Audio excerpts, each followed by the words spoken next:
عقائد کی بنیاد پر خود کو حق پر سمجھنا ضروری ہے، اپنے عقائد کی حقانیت کا یقین ہونا ضروری ہے۔ یہ ضروری ہے کہ انسان کا ذہن ہو کہ میں حق پر ہوں، میرا عقیدہ درست ہے، میں باطل پر نہیں ہوں۔ یہ ذہن نشین فرمائے۔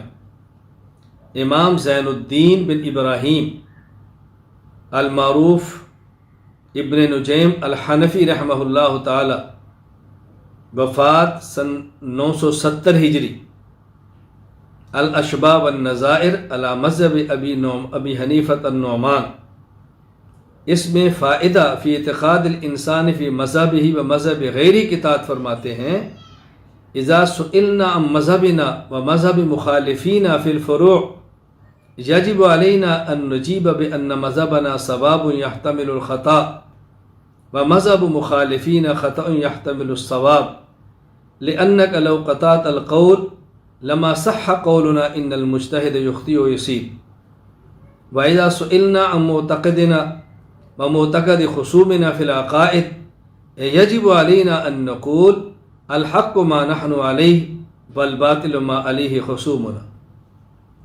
ایک ہے عقیدے کا اختلاف اور ایک ہے مذہب کا اختلاف۔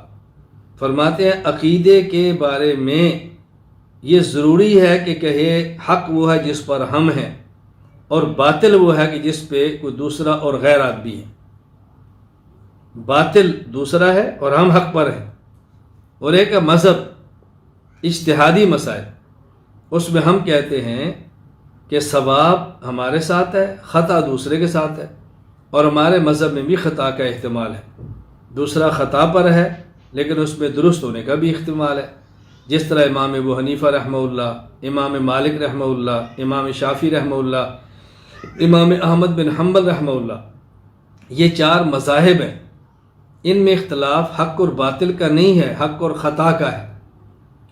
اور جو دیگر ہمارے اختلافات ہیں باطل فرقوں سے، وہ حق اور باطل کا اختلاف ہے۔ اس لیے عقیدے کے بارے میں یہ بات کہنا ضروری ہے کہ ہم حق پر ہیں اور ہمارا مخالف باطل پر ہے، یہ اعتقاد رکھنا از حد ضروری ہے۔